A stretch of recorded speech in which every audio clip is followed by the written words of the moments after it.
Thanks, Julie. I'm David Zinner. I'm the Executive Director of Kavod V'Nichum and the Gamliel Institute. I'll tell you just a bit about myself. How many of you were here for last week's session? Just sort of wave at me.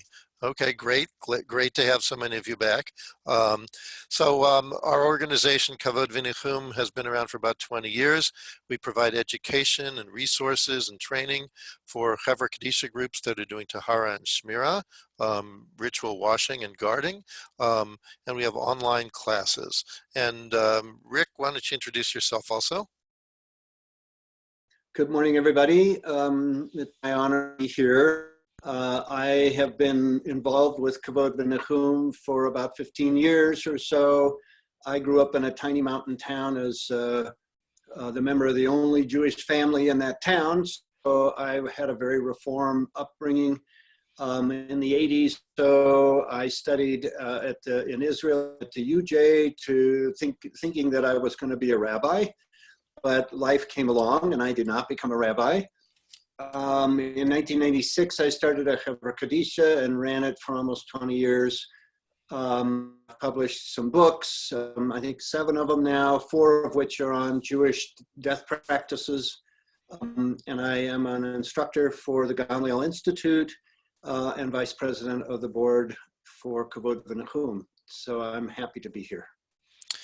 Great, thanks, Rick. Today's session is really interesting. Last week we talked about what are the traditional rituals, and today we're going to talk about how they have changed. There's a number of people who are on the call who are sort of, blending in disguise, but I just want to acknowledge a few of them that I see, and if I miss you, I apologize. Reb Simcha Raphael is with us. He's a noted author on afterlife and other numerous publications and teachings. Very glad to have you with us. Also, Cynthia Whitehead is with us. She's part of the Kavod V'Nichum and Gamliel Institute team. So if you're also connected to us in some way and I missed you, I apologize. But we're going to dive right in and talk to you about 5 different areas where we have seen significant changes since the advent of the COVID-19 and the coronavirus age. And the 5 areas that we're going to talk about that are part of ritual are Tahara, Shmira, funerals, burial, and Shiva. Okay, now we're going to talk first essentially what these are, and then we're going to talk a little bit about how they've changed, and then we're going to talk about the impact of those changes, what's been going on, and what the potential future impact is also. So I'm going to ask Rick to start, and Rick, if you could describe for us what is a Tahara, and then what the changes are that we've seen in how Taharas are being done. So number one, Judaism has a rich heritage for taking care of the dead. This has been historically a foundation that creates a solid base up on which our culture is built. It's kind of strange to think in those terms, but it's like when new people or when Jews moved to a new place in history, the very first thing they did was not set up a place to study Torah, but instead it was a place to bury the dead. That was the very first thing that people did. So the Chevra Kadisha, an organization to take care of the dead, was one of the first things that a community established. And Tahara is the ritual preparing the body for burial. It includes a number of phases. I won't go into great detail, but it includes a spiritual washing of the body, a physical washing of the body, dressing the body in shrouds, putting the body in a casket if a casket is being used. There's a liturgy that goes with this. There are briefings before and after. It's a very beautiful and very rich I won't call it a ceremony because it's really a ritual done by just a handful of people in private, in a funeral home or elsewhere. Usually people who do Tahara do not talk about what happens in Tahara. They're happy to say, I'm a member of the Chevra. I'm happy to say I take care of the dead, but they're not going to tell you anything about what happens in Tahara out of respect for the dead, because everything we do in Tahara, and in fact, most Jewish death rituals, is based on respect. And respect means that we honor the modesty and dignity of the dead. So we're not going to talk about them after the Tahara. We're not going to talk about other things while we're doing the Tahara. We're focused on kavanah, we're focused on spiritual intention and elevating the soul, helping the soul move between realms of existence from this world to the next. So the Tahara is this ritual that's done between death and burial to prepare the body for burial. That's it in a nutshell. So Rick, you differentiated between the physical and the spiritual. You said that there were these two different aspects. Can you in the traditional Tahara, can you differentiate that from some of the things that are happening now with Tahara? Oh yes, David, thank you. So normally when we do Tahara, when we perform Tahara, I should more correctly say, we have a team of people who show up in a funeral home, and as a team, they are going to prepare this body. And so we are going to go into a preparation room. We're going to put on protective clothing, gloves, and so forth. We're going to undress the deceased if they might be in street clothes or clothing from a hospital or something of that nature. We're going to cover them with a sheet. We're going to wash them physically like you would a baby right after being born. We're going to give them kind of a sponge bath. We honor their dignity and modesty by keeping them covered the entire time. We sort of lift up a corner of the sheet and wash, put the corner back down and so forth. When we finish the physical washing, then we're going to pour water as a ritual, spiritual purification. So we'll pour what's called 9 kavim of water.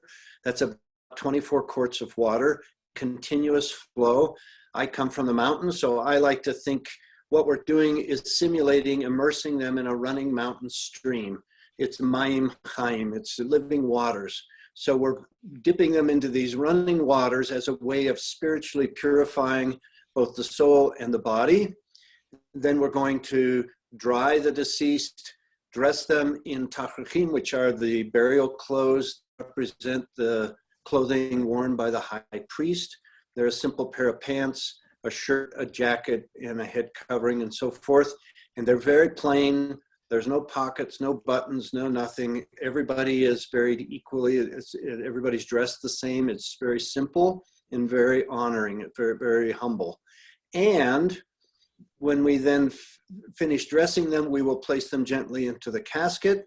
We may put some earth from Israel in there. We'll wrap them what's called the sovev, which is like a blanket or a sheet that's wrapped around them.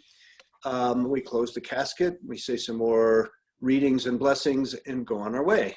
Now, today, we cannot do any of the above because the COVID-19 virus has made it dangerous for the team members be there. Now, when we enter the Tahara room, there are 2 primary things that are our focus. Kavod Hamet, which is honoring the dead. That's why we're there.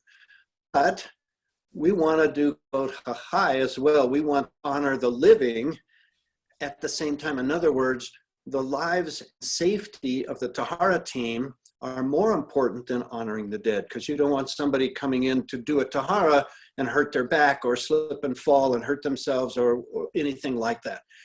So this virus has raised this to a higher awareness. We are now kind of forced to say, wait a minute, if we are really there to protect people's lives and keep our team safe, we're not allowed to Tahara. We're not allowed to put people in danger because of the virus. Number one, the deceased could have a virus on or in it that could infect the team, but usually their protective clothes would protect them from that. However, now they're working in close proximity to each other, right next to each other. They're not 6 feet apart. You can't do that in a cramped, tiny little preparation room. And the putting on and taking off protective clothes, all of these things put us in danger of contamination from each other, not so much from dead, but from living people who could be vectors of disease. So the experts that we consulted said, no, you should not do Tahara at a time. So now, how do we honor the dead when we can't be close to them? So new liturgies have come out, new actions, new practices have come forth to help us as a community figure out how we can honor our dead while at the same time keeping our team safe. And we'll talk more about those liturgies in a minute. But you should understand that, for example, we can't wash the dead physically. We can't pour the water over them physically because we can't be in the same room with them. We can't even be in the funeral home. So that means we have to come up with a new mechanism by which we can midwife this soul from this world to the next. And So Rick, we'll talk about that. That's a great overview, and I wanted to connect that up to Shmira, because Tahara is when the community comes together and washes the body, but Shmira is where we come together and guard the body. And this is a tradition that also goes way back. But it's interesting because Shmira has always been a more spiritual practice, I think, in some ways than Tahara, because when we did Taharas in the old days, when we could be there, many of our teams were so focused on the physical actions that they were doing that unless they had read and studied the prayers beforehand and really gotten an understanding, for many folks it was very much a physical activity. But Shmira, the ritual guarding, is not so much a physical activity, because what we're doing there is mainly saying prayers, often psalms or other prayers. And so I think Shmira has always been a more a way that people connect differently, more spiritually, with the soul of the person that's in the room, with the presence of the person. So Rick, would you give me your take on that? Do you see that Shmira has been is sort of has been sort of our guide in how we modify Taharas, where Shmira has been a way for us to recite prayers and connect spiritually, and now Tahara is moving in that same direction when we can't be in the room physically? You know, that's a good insight, David. I'm not sure people generally connect Shmira and Tahara from this perspective. And it's true, when we do Shmira, many times, you're not in the same room with the dead. Oftentimes the body is in a refrigerator behind a couple walls, and you're in a little lounge or a little place where the funeral home has given you permission to read psalms or keep the dead company and so forth. So people have had to learn how to use intention, how to use visualization, and those kinds of techniques in order to connect with the soul that they're reading to, that they're trying to comfort. Now, as we move into Tahara, what people are calling Tahara Ruchanit, or virtual Tahara, or indirect Tahara, there are a lot of names for it, but it's what do I do? How do I do a Tahara from somebody whose body I can't next to? Well, the same process has to be used. We have to be able to use visualization. We have to be able to use kavanah, that's very focused intention. We have to think carefully and clearly about why we are there and who we are connecting with. All of this comes from this attitude and these lessons that we've learned how to do Shmira. So yes, David, I think that's a very good way to look at this. Rick, I talk to a lot of people who've done Taharas, and the reaction from many of those folks is, don't make me stop doing this, right? I don't want to stop doing this.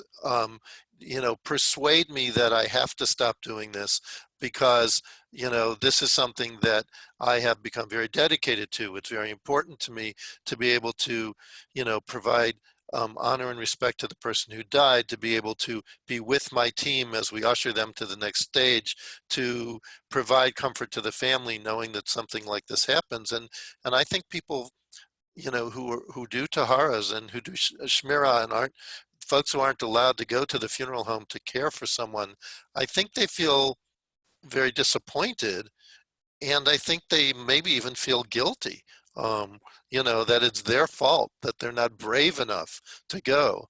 But, we're trying to follow the advice of experts who say that it's possible that they could, infect, live people could infect each other, as one of the dangers. So, do you think that this Tahara Ruchanit is a way for people to overcome some of that disappointment and have a real ritual that enables them to care for the person even if they can't physically wash them?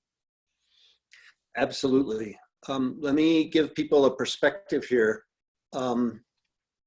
Tahara is one of those things that's spoken of as a mitzvah that you do for someone who can never say thank you, because you're helping the dead. Now, in reality, it's one of the most rewarding mitzvot that people talk about. When you talk about, when you speak with people who are the full spectrum of Jewish religious practice, they might be Orthodox, they might be Reconstructionist, they might be Reform, whatever, anywhere in the spectrum of Jewish practice, if they do Tahara, some of the most profound spiritual experiences in their life come out of that experience. Now, what do I mean by that?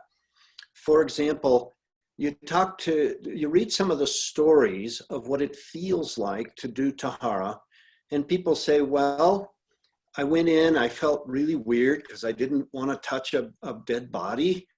And then I got there, and all of a sudden I realized this person might be 90 years old and died of old age, but they were a mother, and they were beautiful when they were young, and they were alive, and they did this and they did that, and they had a rich life. And look at the wrinkles on the hands and the beautiful hair she has, and all these things. And people have these awakening moments of what an exquisite opportunity to honor the life of someone.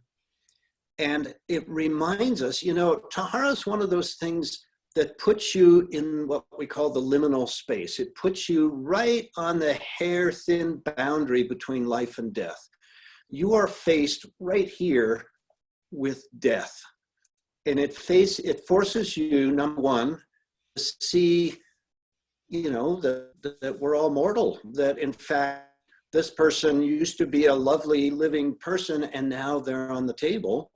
Number two, reminds you could be on that table next because you're a human being and we all are going to go sometime. And number three, many people say it reminds them of their parents and how they were taken care of when they died, or that, oh, gee, my parents didn't have the opportunity to do this either because of Auschwitz or who knows what else, and they really honor and appreciate this. So Mel Glaze used to say, when he did a Tahara, he was doing it for people. He's doing it for the person on the table, he's doing it for himself, and he's doing it for his parents. So, people come from different perspectives when they're into the Tahara, but many people have really profound, I don't want to say necessarily woo-woo, spiritual, out of, the ordinary kinds of things. Sometimes people do have those experiences, but more often than not, they say, this was a pretty mundane experience. I just did it. I tried to follow the rules. I did what I could do. I did the best I could. And then all of a sudden, here we had this person dressed in the shrouds, laying in a casket, and I looked down and they were just radiant. They were just somehow spectacular. And it was this amazing feeling of, wow, I did something of value today. And they leave the Tahara room and they say, that was profound. I want to be able to do more of this. Because when you help somebody move between realms of existence, that's not something you do every day. It's a really special moment. So yes, David, there are people who have all kinds of experiences. And sometimes when you do a lot of these, you may leave the Tahara and say, well, okay, we did our thing, end of story, no big deal. Or you might leave and say, wow, that changed my entire view of the entire universe because it was so special. And you don't go there to do Tahara for those kinds of experiences. You go there because it's a mitzvah to help somebody. It's kindness. We're in that room to do one thing, to be kind. And so we're helping people who can't help themselves, and we honor them as best we can. Now in the coronavirus age, people, as David was saying, feel, oh my God, I can't be kind to these people. I can't help them. I can't do what is so meaningful to me and has been such a rewarding thing for me. What can I do? And So Rick, let me interrupt you there for a second, because you know, people say this can't possibly be the first time in Jewish history where we've been unable to do taharas, right? There have been plagues, there have been pogroms, there have been, you know, the Shoah, you know, there have been many times in our history when we haven't been able to do these traditional rituals. And then there's lots of text and, you know, rabbinic discussions about how we can do things differently. But we know that we live in a different age now. We live in the age of the internet. How has that changed our ability to connect? Well, it's pretty obvious. We have the option of being together just like we are right now. We're in 100 different cities here, and it's fabulous. We're able to see each other, hear each other, feel each other, sort of be in each other's presence, even though we're doing it through a computer. And this opens up opportunities. So let's take a step back for a minute. You know, any time in Jewish history when our people have faced hardships, we have always risen to the challenge. And we did that by relying on our faith and our spiritual foundations. Now, when you talk about death practices, the depth of these rituals has to do with their Kabbalistic and spiritual underpinnings. And this same depth is what's providing a bridge that enables us to use technology to rise to this challenge. All we have to do really is put forth intention and we can connect. So people are creating Shmira, Vidui, Shivas, Minyanim, Tahara. We're going to need to do a little translation though.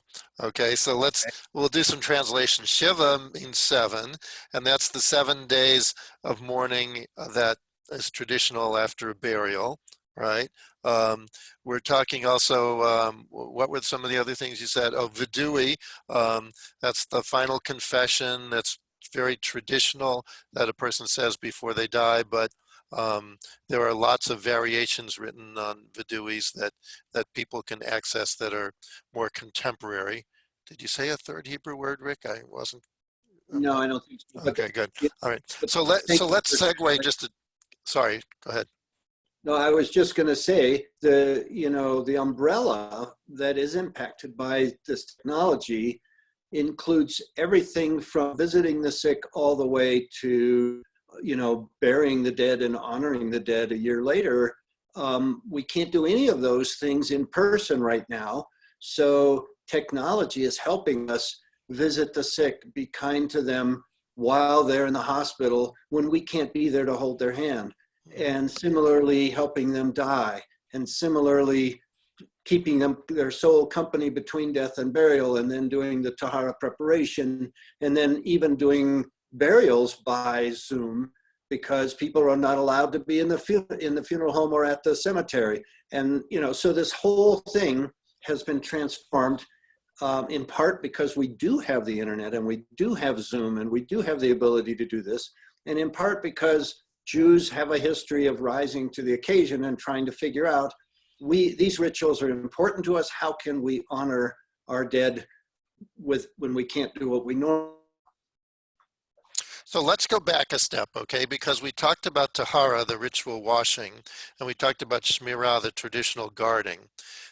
A lot of people aren't necessarily familiar with those. They're more familiar with funerals and burial in the cemetery and sitting Shiva, right? But Tahara and Shmira are things that everyone can participate in. You don't need a lot of training. You need a little bit of training for Tahara, very little for Shmira. Um, and if you're in a community that's already made accommodations for that, it's easy to get involved and find out who are the people to be in touch with to participate in that. There's some communities that are not as organized, but even in those communities, one of the things our organization does is we help form Chevra Kadishas within your community or at your synagogue. We provide training and resources. So we don't want you to think of Tahara and Shmira as something that other people do. We want to encourage everyone to think about participating in that for themselves. But when we get to funerals, right, that impacts everyone. You don't have to join anything to go to a funeral. And nowadays, if you're going to a funeral, it's likely going to be a Zoom funeral or something like that. And if you have a friend who died or a relative or, you're going to often not go to the cemetery. You'll be doing an online looking at a burial, or if you're going to a Shiva, you're probably not going to be going to someone's house. You're going to be watching it again on some kind of camera. That changes the nature of funerals and burial and Shiva, because part of the essence of those traditions is a closeness, right? Is a human interaction, is giving people hugs and listening to them and being there for them. And how do you do that with using an internet application like we're doing right now? Um, and so maybe part of the answer is you get used to using this, right? I mean, it's like riding a bicycle, right? um, Once you've done Zoom 100 times, it almost becomes normal. Becomes exhausting, but it can become normal too. And there are things that people can do on these calls to make it a little more personal. So for example, if you're in a group of people that's doing a Shiva on a Zoom call, everyone can introduce themselves first, and they can say what their relationship is to the person. Um, Everyone can, um, have have an orange or a piece of cake, and when it's over, we can say, okay, now everyone can eat, and everyone can eat their own food, right? So you have to be creative and think about ways to do it. Um, but I think it is possible, and I think it's also important. It's important for people to come up with ways to to not make the internet technology that we have, and that's pretty much the only thing that we have to connect us. It's important to come up with ways that don't make it a turnoff, right? That don't make it strange, but instead make it, this was actually pretty good. So for example, one of the things that happens now for funerals and for Shiva and for burials is that people who weren't able to get there in good times, right, when there was no virus, people who live far away, now they can participate. So there is an upside, um, and it's important to search for upsides because there's lots of downsides. But there are some upsides that you can be more inclusive. People, who won't go out late at night to go to a Shiva will be able to attend. People who don't have transportation, and the other thing that's really, really important about this is that you can record it, okay? And when you're the family member, right, and you've got an online Shiva, right, um, and and you want to play back what happened because it all went by in a blur and who was there, right? If it's recorded, which is really easy to do, you just push one button. If it's recorded, you can play it back and you can listen to it again and again and again. And that's another powerful upside. So there, even though we're being sort of forced into this box of doing it this way because we can't be there in person. There are some significant positives that we can take out of this and that we shouldn't ignore. These are really important, and the ability for people to participate who couldn't participate before for whatever reason, and the ability to record it and play it back, okay, and have it as a permanent memory if you want. That's also really important. But Rick, here's my question. Before you ask your question, let me jump in for a second. One of the things that's really important, let's say when you're visiting the sick or doing just about any of the other rules, but in particular, we think of it as when we think about visiting the sick, is being present. When you walk into someone in the hospital, you're not there to chat, gab, to be, I don't know, superficial. You're there to comfort. And the most important element of that is the fact that you are there. You are present for that person. The same is true for mourning. You don't go into a house of Shiva to gab and to talk about baseball. You're there to simply be there and allow them to talk to you. Well, you can do the same Zoom or any other technology. It's about being fully focused on what you're doing there. You're not off doing other things, typing, reading a screen. You're focused, you're present, you're alive for the person that you're interacting with. And so the same is true, both whether you're in person or using Zoom. If you want to do these mitzvot, you can accomplish the same thing from heart to heart by being fully present. Now, your question, David. So, Rick, when we've seen these new rituals created around Tahara, especially, I've noticed that there's some helping aids that people use to help them connect with other people. Can you talk about what some of those things are that, even though we're not in the same space, we might put things into our own space that help us do the connecting?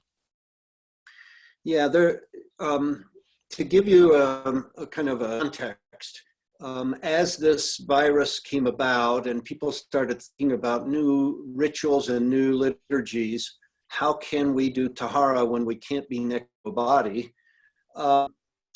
Came up with different ways to connect, and that's really what it's about, is connecting. Now, when I say connecting, think about, you have maybe 3 or 4 people who normally, when we don't have a virus, would show up at a funeral home and perform the Tahara. Sometimes it might be 5 people, sometimes it might be 3 people. Now you have to do it via Zoom. Well, how do you, as a team, begin? I mean, how do you even, start this process? Well, people came up with ideas of how to connect each other, and usually it has to do with kavanah. It has to do with intention. So they may start by having everybody on the screen see each other and hold their hands up like this to connect hand to hand, heart to heart. And then they might say an invocation, a little thing that says, I'm reading you, I'm with you, I'm part of this team, we're working together. Now let's start our ritual. And then everybody maybe has a bowl of water, an empty bowl and a pitcher of water, and they wash their hands like Netilat Yadayim, alternating pouring on each hand, but you're all doing it together, you're seeing each other doing it, and you're doing it as a group. These are connecting mechanisms. And then you might have one person be the reader for that particular Torah, and they start reading the liturgy. Or other groups might say, okay, now let us read this particular prayer together. And they'll read it slowly, and everybody in the room is reading the same Tahara manual, and they're doing it simultaneously, and that's how they connect. So there are ways to do this. Others will light candles and say, okay, we can't be next to this person, but I'm going to light 4 candles here, actually 5. One we're going to light at the beginning to represent the soul of the deceased, and I'm going to have it in front of me. And I'm going to light 4 candles to represent the 4 archangels who are guiding this soul between realms of existence.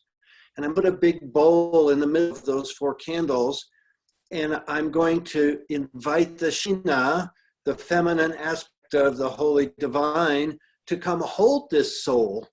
And I'm going to visualize this, and all members of the team are going to visualize this, and they're all lighting their candles at the same time. And this is a connecting ritual. Then when they decide to do the pouring of water that would normally be the spiritual purification during a Tahara, everybody pours into that central bowl that they've now visualized the soul being held by the Shekhinah over that bowl. They're pouring the water through that space. This is a visualization, but it's a way of connecting heart to heart and with the soul, saying, we're doing this for you.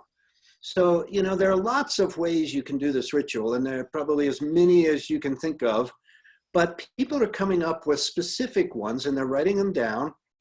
And then now these manuals are new and available for people to use to try this new ritual. It's brand new. We're birthing new liturgy. This is not something you just do off the cuff. And when you do this kind of thing, you want to be real careful, because our liturgy is based in Kabbalah, it's based in history, and there are a lot of underpinnings that make it solid, make it work, make it alive. And you don't want to throw that out when you just come up with a new ritual. So people who are birthing these new liturgies are taking that into account. So Rick, you're saying that we have permission to do this? I mean, did someone say it was okay to make these changes? Our history is filled with little challenges. In case you hadn't noticed, Jews have not exactly had an easy history, but every time that we're faced with difficulty, we rise to that occasion by coming up with new ways to support what has always supported us. So for example, when the Holy Temple was destroyed, Jews were scattered, people had to come up with a new way of relating to God, a new way of creating Judaism. And they came up with new things. They didn't say, oh, what do we do? Well, they did probably, but they didn't have anybody to ask. So they came up with what we now call Rabbinic Judaism. So they came up with a new way of thinking about how can we live in the diaspora and function as Jews. Well, now I don't know if we're at the same kind of liminal moment, but maybe we are birthing new liturgies to meet a new challenge and a new time. And we have to do that with kavanah and with intention, with respect and with dignity and with connection to our history and our past and our culture and all of the writings that support our entire foundation, the Talmud and the Torah and all of the words in the Tanakh, so that we can do this in an intelligent way. But yeah, David, we have permission to grow and become all we can become. Great. So we're going to try and answer some questions. And I see a few of them in the chat already. So we'll try and address some of them. And so if you have questions, feel free to chat them to us. And if you want to tell us where you're from, you should feel free to chat your name and where you're from, and then we'll connect you if we have some great connection. But let me look at those some of these questions. So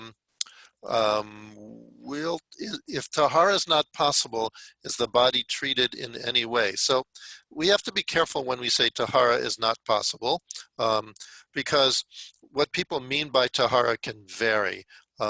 It may not be possible to go to the funeral home at all, or it may not be possible to wash the body, but you can still say the prayers. So we would probably assert at this point that Tahara is always possible. It might not be an in-person Tahara. It might be a Tahara Ruchanit. Is that how you did it, Rick? Ruchanit? Or a virtual Tahara or a distance Tahara, depending on what you call it. But what the essence of Tahara is providing respect for the body, comfort for the family, and a way to elevate the person's soul. And, I think the approach that we're taking is that it would be great if we can be there and physically pour water over the body, but if not, this is a good way to do it also. So we would say Tahara is possible. There are lots of ways that the body can be physically cared for, either by being left in the body bag and having tachrichim laid on the burial garments laid on top of the body, bag. So there's all kinds of variations that we sometimes have to do when we can go to the funeral home, but the body might be in condition where we can't do everything that we want to. Second question, go ahead. Throw in one other thing. As is usual with Jews, nobody does exactly the same thing. Local custom, the minhag of the local area, is what really defines how people do Tahara, even in good times. But for example, today, there are groups who are doing a completely, I'll call it detached, a completely virtual Tahara that's just using Zoom, and they never have anything to do with the funeral home per se because they're not allowed. There are other groups who have called up the funeral home and arranged with somebody who is allowed in the funeral home, one of the workers from the funeral home, to go into the Tahara room and be present with the body while they're doing this virtual Tahara, this Tahara Ruchanit, and at the right moment, lay the clothes either on top of the deceased or actually physically dress the deceased as we would have if we had been present.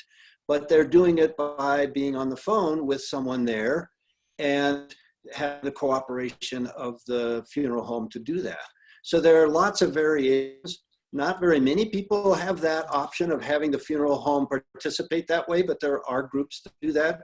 Most people are simply doing it through Kavod. And one other option, I mean, every time Rick says an option, I'm obligated to come up with another one, and then he's obligated to come up with another one, because we've only been working together for, I don't know, more than a decade, I'm thinking. So sometimes the funeral director will actually hold the phone so you can see the body of the person while you're doing the virtual Tahara. Or the body bag or the casket. So you can have a phone in the funeral home space where you can actually see something. Okay, we're going to do some more questions. I think Lisa wanted to ask a question. Julie, can you unmute her? Go ahead, Lisa. Hi, I'm Lisa. I live in Baltimore. Welcome, neighbor. Where are you? I can't figure that out. Where are you, David? I live in Columbia. Oh, okay. Yes, indeed, a neighbor. If we use the chat, that cuts down on the ability to connect. And one of the things I like about the Zoom is connecting, is being able to see and talk to other people. The point I wanted to make before I started my tirade is I heard a little girl say, if you can't get a hug from somebody else, hug yourself. And that might be a good impression of what you can get from somebody else. And at this point, wherever we can get comfort is a good idea.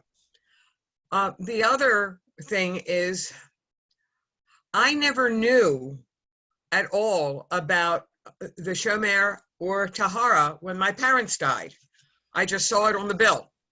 And I wondered what the Shomer did. So there is one Jewish funeral home in Baltimore, and that's Sal Levinson, who's been around since Moses was a baby. And so I asked if I could go see what the Shomer did. And we walked downstairs, and there was an old man sitting in a chair, sound asleep. Now, I don't think the family would have paid for somebody to be asleep, babysitting my father or my mother. They have a purpose. They're supposed to do something other than be asleep in a chair. I'm also told that some of the yeshiva bachers, the students at the local rabbinical school or religious boys schools will act as shomerim as part of a mitzvah project or as a mitzvah. They're supposed to do something other than sleep, right? Right. So thank you for the hug point. That was very good. Yeah, a shomer traditionally was supposed to guard the body from animals and also prevent any kind of body snatching. But now it's evolved into more of an honor guard. And the tradition in many communities is that the shomer says psalms, Tehillim, Oh, you know, from the and that there are shomrim who serve from the time when the person dies until they're buried. So different communities do it in different ways. Some communities don't do it at all. Some communities break it into 2-hour shifts and have volunteers. Some communities have paid people who do it. Some communities blend paid people and volunteers. Some communities pair people up where there's a Jewish person and a non-Jewish neighbor or friend who serve as a team to do it. Some communities use it as a way to scare 16-year-olds before they begin driving, and they force them to do Shmira along with an adult. that's Um, awful. no, it's wonderful. It's wonderful No. because death is real, and when you're 16, you don't believe death is real. You believe you're immortal, and it's important for you to see that death can be, you know, something that will be the result of you driving carelessly. So how do we impress that upon a 16-year-old? We bring them to the funeral and say, that person died. We're saying Psalms for them. We're helping them, you know, move to the next level, but it's real. It's not a video game. So, you know, you can react to it however you want. But anyway, Shmira is something that's been done in different communities. Some of you may remember that after 9/11, the Jewish community did Shmira at the medical examiner's trailer for the people who died in 9/11, and they did it for months and months and months, not knowing whether the individual was Jewish or not, because they were doing it for all the individuals. And that was probably I think the most famous situation of Shmira in our lifetime. And it made a really interesting impression on the non-Jewish world to know that Jews were there saying psalms for all of the people who had died. So Shmira can be incredibly powerful, very important ritual, and we encourage everyone to check it out in your community. If it's being offered, participate. If it's not, you know, if you might want to create a structure for it, or let us know and we'll provide you with advice and resources. Okay. Let's see, there was another question about whether or not there's value in keeping Zoom elements available to mourners when things return to normal. Rick, could you respond to that? Well, I think we're moving into a new time, and as we come out of this pandemic, I don't think anything in our society is going to go back to the way it was. So I think we are going to see technology like Zoom involved in future death rituals like burial and Shiva and so on, because like David was saying, having remote relatives who are miles and miles away, instead of delaying a funeral, for example, until everybody can fly in, maybe now they'll have it the very next day and everybody connects by Zoom, and then the local people attend. And so I think we're going to see a mix of in-person rituals and, you know, the sort of like the normal way we do things, but they're going to be augmented with technology. So, for example, Shabbat services, normal everyday Shabbat services will be augmented with Zoom technology so that people who can't come, maybe they're in a nursing home, or maybe they're infirm at home, or they're just have a broken leg or something, they can attend services remotely. So I think we're going to see a mix as we come out of this entire time. Julie, do we have other questions from folks, or do folks who didn't chat want to ask questions? We're open to anything. Yeah, and folks you can use there's a raise hand signal. We can also wave. I will try and see you. I can't see all of the boxes at once, but if you wave now, I might be able to catch you. I think Claude. Got Am I it. pronouncing it right? Okay. Go ahead.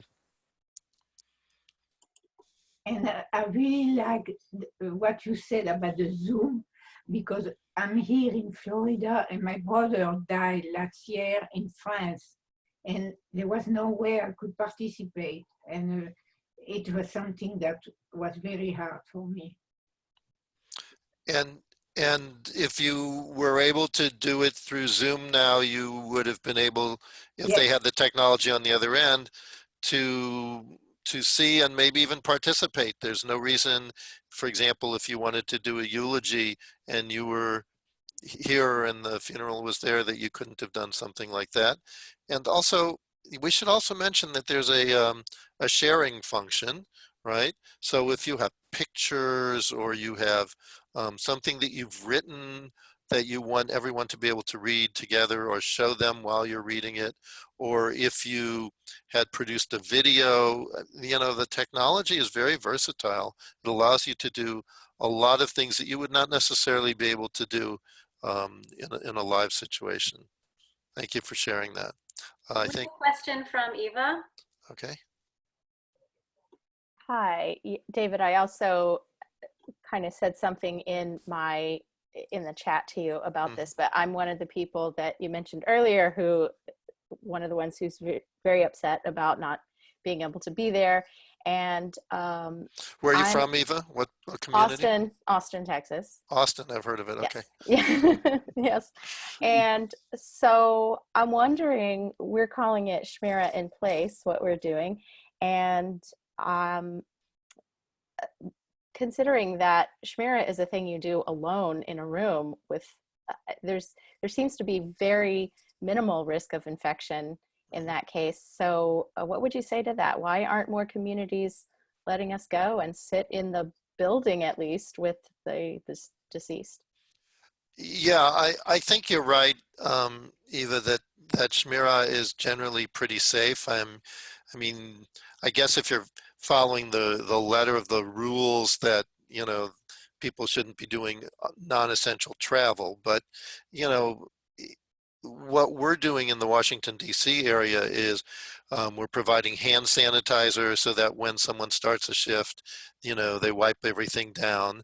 And when they're done, they wipe everything down. And then the next person does the same. And the one person waits until the person before them leaves before they come in. So there's, you know, social distancing. So, you know, I think that this is an accommodation that funeral homes should be able to make. I'm not sure how the decision gets made in each community. I think it varies, but I think that it's important for people to engage in discussions with their funeral home. You know, and in the same way for cemeteries, you know, I think it's possible to maintain social distancing for burial.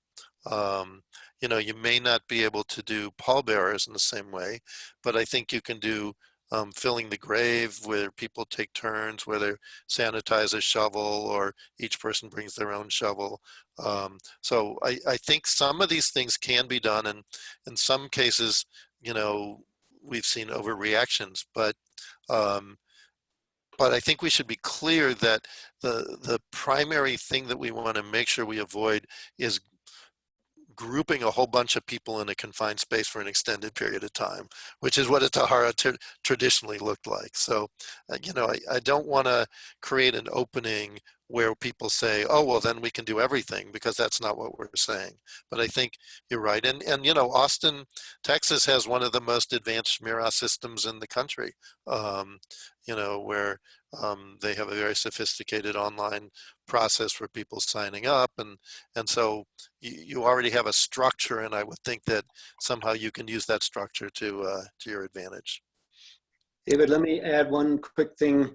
In small towns like mine, many times the funeral homes do not allow anyone except their staff in the funeral home. So going to a funeral home as we would normally do for Shmira is simply not allowed, period, end of story. So some communities are doing Shmira by driving to the funeral home and parking outside and reading in their car. Others are simply saying, well, you know, my governor or whatever has said I'm not supposed to leave home. They really want us to practice just staying at home. So I'll do my civic duty, I'll stay home, and I'll do Shmira at home either through Zoom or just alone at home, doing it, lighting a candle to represent the soul of the deceased, and simply doing Shmira at home. We had a question of where some of this material is located that you may want to access. So if you go to our website, which is jewish-funerals.org, and you go to our news feed or type in coronavirus, you'll see that Rick, who is our web guru, has put together literally dozens and dozens of articles, links to new rituals that people have put together out of Portland, Oregon, and other places.